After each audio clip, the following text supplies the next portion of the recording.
Angela, wanita cantik yang penuh luka. Dia adalah wanita tercantik di kota itu, sekaligus pelacur paling mahal. Setiap hari, puluhan pria rela menyerahkan gaji sebulan hanya untuk bisa melihat matanya, apalagi tidur bersamanya. Tapi hari ini, Angela memutuskan hanya akan melayani satu orang saja. Ia lelah, sangat lelah. Namun, di balik wajah anggun itu, Angela merasa muak. Semua pria terlihat sama, kasar, egois, dan tak peduli. Sampai suatu hari seseorang mengetuk pintunya. Ia bukan pelanggan biasa. Ia membayar 2 kali lipat, namun tak meminta tubuhnya. "Apa yang kamu suka?" tanya Angela. "Aku suka kamu, tapi bukan tubuhmu, aku ingin jiwamu. Nikahilah aku," jawab pria itu. "Ambil aku dari tempat ini. Beri aku hidup baru yang layak," bisik Angela. "Ya, kamulah orangnya," kata pria itu. Hari Kamis di minggu itu Mike melamarnya. "Berhentilah dari pekerjaan ini. Mulai hari ini tinggal bersamaku, aku akan berikan hidup yang baik." Keesokan harinya, Angela masih menawarkan jasanya, tapi dengan harga 2 kali lipat. Dan Mike datang lagi. Sikapnya yang tenang membuat Angela bingung. Pria ini bukan hanya membuang-buang uang. Hari demi hari berlalu, Mike terus datang. Pengawal, Angela mulai curiga. Tapi Mike tetap datang. Dompetnya mungkin akan jebol, tapi ia tak peduli. Ia ingin Angela. Teman-temannya bilang dia gila dan harus menyerah. Tapi malam itu, Mike tahu, ini kesempatan terakhir. Sebelum Angela dijemput pelanggan, lain Mike mencoba naik ke atas. Tapi dicegah. "Aku akan bantu dia keluar dari kehidupan ini," gumam Mike. Masalah mulai datang. Angela dipaksa kembali oleh orang-orang yang menguasainya. Tapi Mike tetap peduli. Namun saat ia mencoba bicara dari hati, Angela mulai menjauh. "Aku enggak punya perasaan apapun untukmu.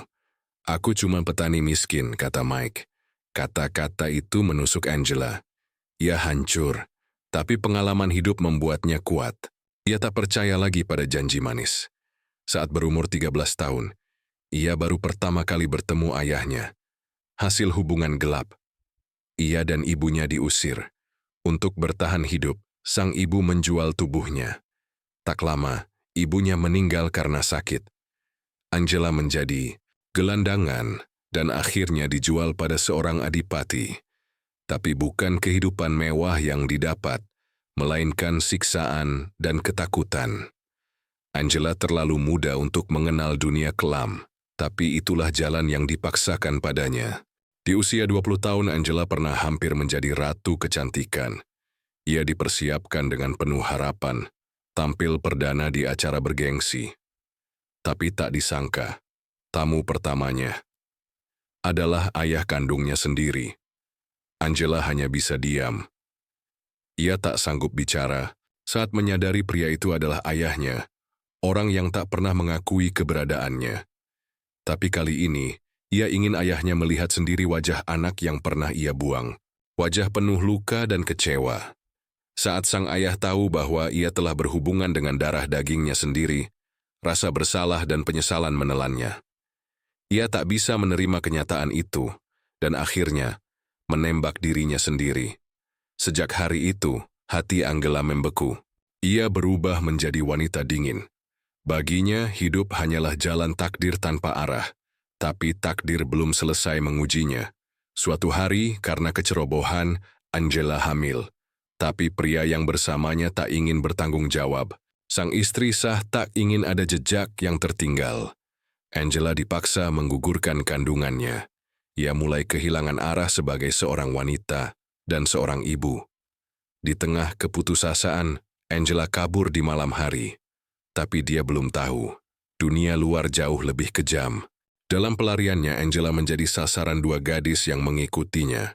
Saat turun dari kapal, mereka menjatuhkannya, merampok uangnya, bahkan kerabatnya sendiri, sang bibi, ikut menelantarkannya.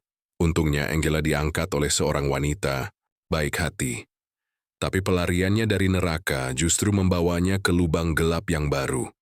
Suami wanita itu ternyata punya niat busuk.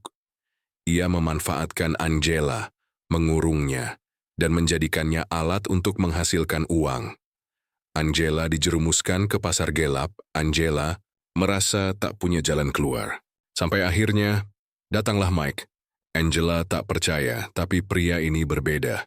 Mike adalah seorang pria beriman yang sejak awal sudah berdoa. Ya Tuhan, jika aku memang boleh meminta, berikanlah aku seseorang yang bisa kucintai sepenuh hati. Dan ketika matanya bertemu dengan Angela, ia tahu. Doanya dijawab. Mike tak peduli masa lalu Angela. Ia hanya peduli pada hatinya. Meskipun awalnya sempat kasar pada Mike, di dalam hati kecil Angela mulai tumbuh harapan untuk bisa lepas dari dunia kelam yang selama ini mengurungnya. Setelah berjuang keras, Angela akhirnya memberanikan diri menemui wanita yang menampungnya. Ia ingin menebus dirinya dengan uang hasil jerih payahnya sendiri. Namun, untuk bisa benar-benar bebas, ia harus melepaskan diri dari cengkeraman pria berkulit gelap yang selalu mengawasinya. Tekad Angela sudah bulat. Istri pria itu pun sudah tak berpura-pura lagi. Ia langsung menyuruh penjaga membawa Angela ke dalam ruangan, berharap Angela menyerah. Tapi kali ini Angela benar-benar lepas kendali. Ia melawan. Pukulan demi pukulan ia terima dan berikan. Tubuhnya seperti mesin yang hanya digerakkan oleh keinginan untuk bebas. Setelah itu, tanpa memberitahu siapapun, Angela kabur ke kota. Di sebuah restoran di lantai 2, Mike yang sedang mabuk tak sengaja bertemu Angela. Wajah wanita itu lebam, nyaris tak dikenali. Melihatnya seperti itu, Mike sadar. Ia tak bisa membiarkan wanita yang ia cintai terus hidup dalam penjara yang tak terlihat. Tanpa ragu, Mike menyerahkan seluruh uangnya kepada wanita yang menahan Angela.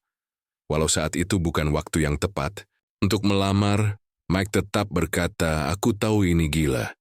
Tapi maukah kamu menikah denganku?" Angela terdiam. Saat mereka naik kereta kembali ke tempat Mike, semuanya terasa seperti mimpi. Saat sadar, ia sudah berada di peternakan lagi. Ia kaget melihat cincin di jari manisnya. Dan wajahnya di cermin tak lagi seperti dulu. Terlalu banyak luka yang harus disembunyikan.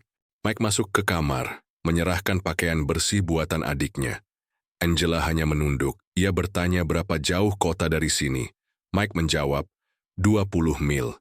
Angela ingin kembali. Ia merasa harus mendapatkan kembali apa yang pernah ia miliki. Saat Angela melepaskan cincin di jarinya, ia tahu. Cincin itu milik mendiang ibu Mike. Tapi ia tetap pergi. Ia tak ingin memberi harapan. Ia takut, dan luka masa lalu membuatnya sulit percaya pada siapapun. Bahkan sentuhan pria sekalipun baginya terasa seperti jerat penuh dosa. "Aku tidak ingin menikah jika itu hanya membuatku jadi budak," katanya. Mike dengan lembut menjawab, "Pernikahan bukan perbudakan." 3 minggu berlalu. Tubuh Angela mulai pulih perlahan, tapi luka batinnya belum sembuh. Saat Mike pergi keluar, Angela diam-diam mengenakan pakaian lamanya dan kembali ke kota. Ia meninggalkan cincin itu di meja.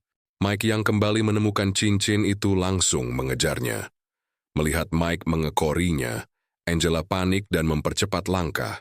Ia salah paham, mengira Mike mengejarnya karena tak mau kehilangan miliknya. Padahal Mike hanya ingin mengembalikan jaket yang tertinggal, dan keputusan untuk pergi atau tinggal tetap ada di tangan Angela. Jalan itu panjang, sekitar 20 mil ke kota. Tapi hanya 1 mil ke rumah kecil yang mereka tinggali bersama. Di rumah itu ada makanan, api penghangat, dan seorang pria yang tulus mencintainya. Angela terus melangkah. Tapi entah mengapa, kata-kata Mike tadi menggema di hatinya. Ia kembali. Mike tak berkata apa-apa saat melihatnya lagi. Ia hanya membawakan makan malam. Angela yang kelaparan makan dengan lahap. Saat Mike membersihkan luka di kakinya, sedikit demi sedikit, dinding kebencian dalam hati Angela mulai retak. Sentuhan lembut itu bukan untuk menguasai, tapi untuk menyembuhkan. Malam itu Mike menyisir rambut Angela dengan hati-hati. Angela ingin membalas budi, tapi ketika situasi mulai berubah, Mike menahan diri. "Aku tahu, kau hanya ingin berterima kasih, tapi aku tidak ingin cinta kita dimulai dari rasa kasihan," katanya pelan. Dan malam itu, untuk pertama kalinya setelah lama, Angela merasa aman. Keesokan harinya, Angela berkata pada Mike, "Aku tidak tahu bagaimana caranya menjadi istri yang baik, tapi aku akan tetap di sini sampai aku bisa membayar semua hutangku padamu." Mike yang mengerti perasaan orang yang dicintainya, tidak pernah menyalahkannya. Hari-hari berlalu. Angela dan Mai mulai menyesuaikan diri dengan kehidupan di Dien Bien. Mike mengajaknya mengumpulkan telur, memanggang ayam, mengajarinya memancing, bahkan menebang kayu. Tanpa sadar, hati Angela yang dulu dingin mulai mencair, hangat oleh perhatian Mike. Tapi Angela masih menganggap semua ini sebagai bentuk tanggung jawab, bukan cinta. Di sisi lain, Mike yang jatuh hati padanya hanya bisa pura-pura santai, membawa anjing jalan-jalan, padahal dia sedang menenangkan diri, berendam di air dingin karena perasaannya yang memuncak. Keesokan harinya, Angela mulai menunjukkan kebahagiaan kecil. Tatapan mereka penuh makna, dan rumah itu dipenuhi rasa yang belum terucap. Namun, malam itu, Angela terbangun dari mimpi buruk. Bayangan dari masa lalu kembali menghantuinya. Mike tak bertanya, hanya menemaninya diam-diam. Keesokan paginya, Mike mengajaknya ke puncak gunung menyaksikan matahari terbit. Baginya, inilah kehidupan yang ia impikan untuk Angela, hangat, damai, penuh harapan. Tapi Angela merasa masa lalunya seperti kutukan yang membuatnya tidak pantas mendapatkan kebahagiaan itu. Angela merasa Mike tak benar-benar serius. "Kamu bilang mencintaiku tapi tidak pernah menunjukkan bukti." Mike hanya tertawa lalu berkata, "Aku masih menunggumu, hari ketika kamu benar-benar membuka hatimu." Dan saat mereka akhirnya saling mencium, perasaan yang lama terpendam pun meledak, seperti dua sungai yang menyatu dalam gelombang besar. Angela sadar, ini adalah cinta. Hari itu, beberapa kerabat Mike kembali dari tambang emas dalam keadaan menyedihkan. Di antara mereka ada Pau, yang kaget saat melihat Angela. Ternyata dulu mereka pernah bekerja di tempat yang sama, menggali emas. Mike menyadari situasi canggung itu kemudian langsung berkata, "Angela butuh pakaian.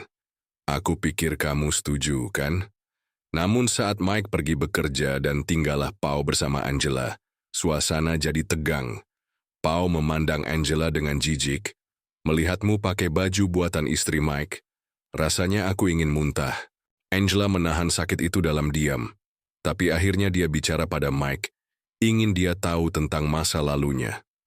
Namun saat Mike bilang dia tidak peduli, Pau justru merasa dihina. Mike marah, "Kalau kamu menganggapku saudara, kamu juga harus mencintai orang yang aku cintai.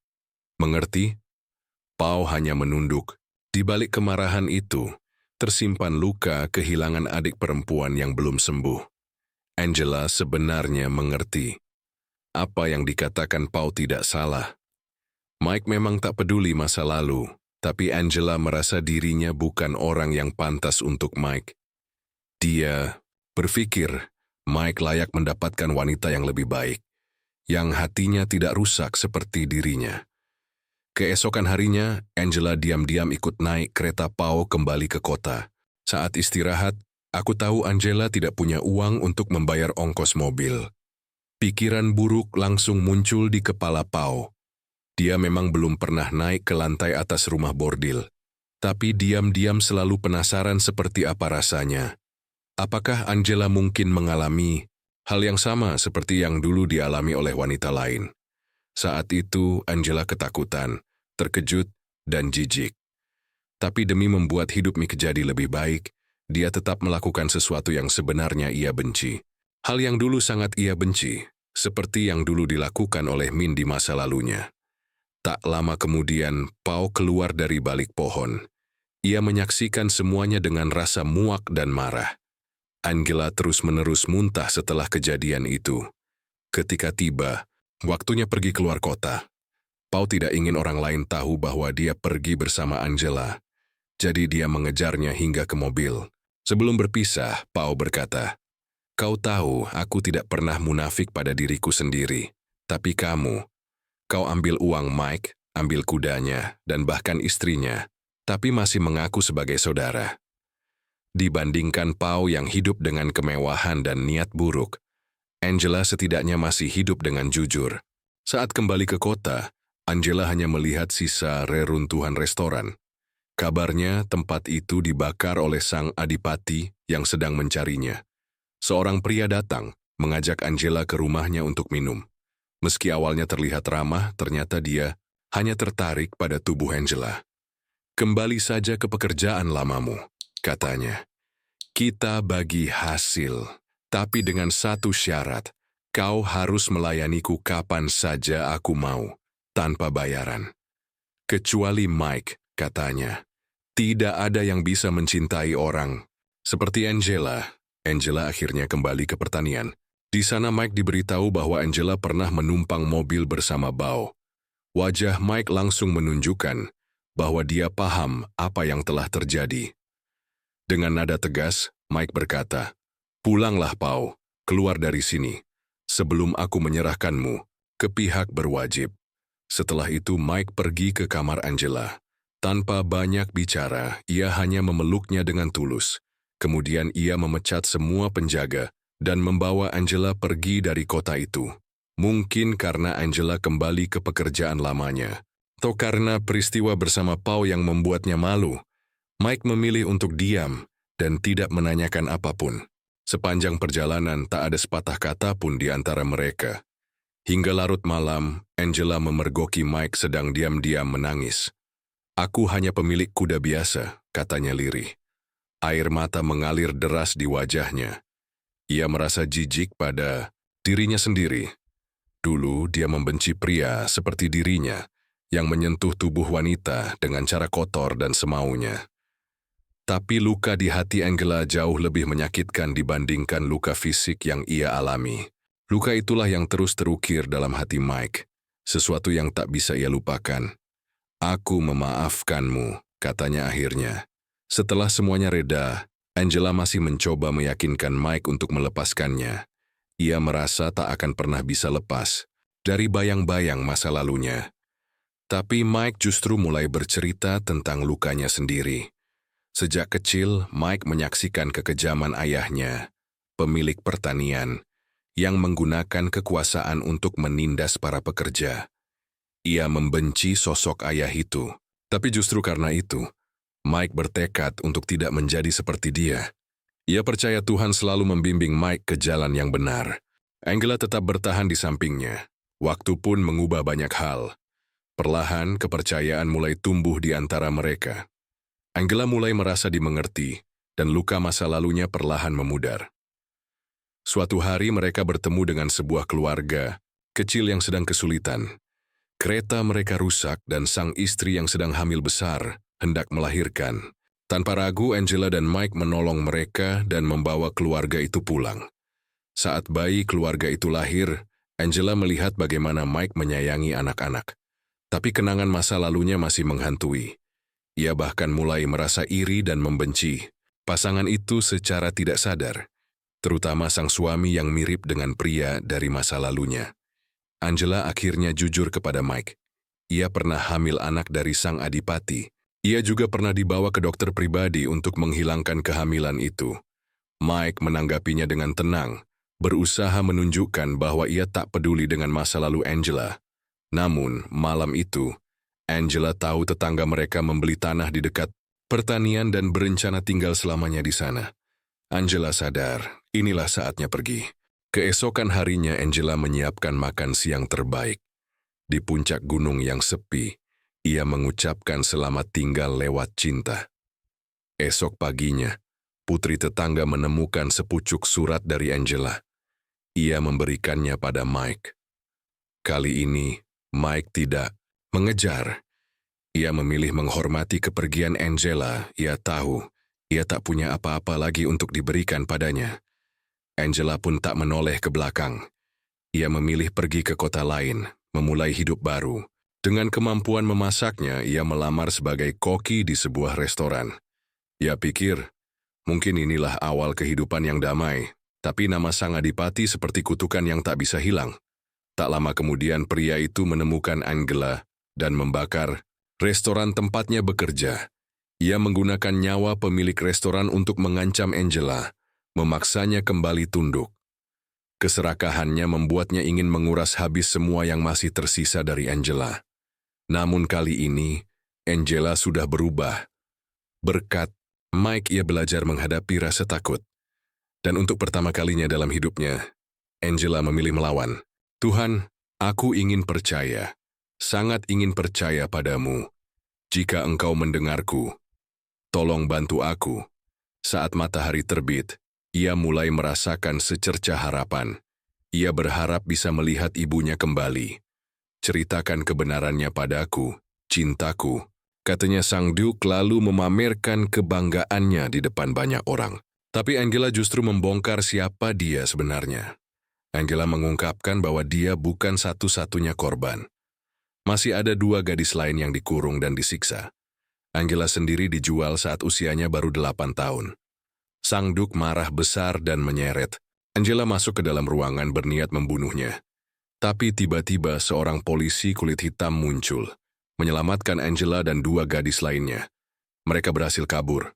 Orang-orang pun marah besar, dan hidup Sang Duke pun berakhir di situ. 3 tahun berlalu.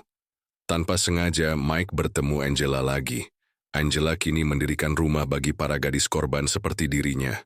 Mike ingin membawanya kembali ke peternakan, tapi Angela menolak. Ketika tahu bahwa putri tetangga yang ia sayangi, kini bahagia, Angela tidak cemburu. Ia justru senang karena itulah kehidupan yang selama ini ia impikan. Namun kemudian Paul berkata sesuatu yang mengejutkan. Miriam adalah istriku sekarang, bukan istri Mike. Mike kaget dan marah. Ia mempertanyakan, kenapa Paul merebut cinta yang seharusnya miliknya? Paul menjawab bahwa hanya dia yang bisa memberinya anak. Dan karena itu, Angela memilih mundur. Air mata penyesalan mengalir dari mata Paul. Ia sadar selama ini, ia menyalahkan Angela. Padahal kepergiannya adalah bentuk pengorbanan. Bisakah kau memaafkanku? Tanya Mike. Angela menjawab lembut. Aku sudah memaafkanmu sejak lama. Bagaimana aku tidak memaafkanmu? Aku sendiri sudah menerima terlalu banyak pengampunan. Meski kenangan masa lalu menyakitkan, Mike menunjukkan bahwa cinta bisa menyembuhkan luka terdalam. Angela pun belajar mencintai tanpa penyesalan, meski hatinya pernah terluka. Sore itu, mereka berjanji untuk bertemu kembali. Tapi Angela menunggu, dan Mike tidak datang. Ia kembali ke lembah seorang diri. Kehilangan Angela adalah luka yang tak bisa Mike hapus, meski ia berusaha mengisinya dengan kesibukan. Namun kali ini, penantiannya tak sia-sia. Keesokan harinya, Angela datang. Ia berdiri di bawah sinar matahari dengan payung yang perlahan diturunkannya. Ia berjalan perlahan ke arah Mike. Namaku sebenarnya Sarah, katanya. Aku tak pernah bilang ke siapapun, karena itu satu-satunya hal yang bisa aku simpan untuk diriku. Aku datang ke sini untuk bilang, aku mencintaimu. Dan aku minta maaf, karena sudah membuatmu terlalu menderita. Ciuman mereka di akhir menghapus semua luka dan kegelapan yang pernah ada. Ini bukan sekadar kisah cinta. Ini adalah perjalanan tentang luka, pengampunan, dan harapan. Tentang manusia yang tersesat, lalu diselamatkan oleh cinta. Semoga kisah ini bisa menyentuh hatimu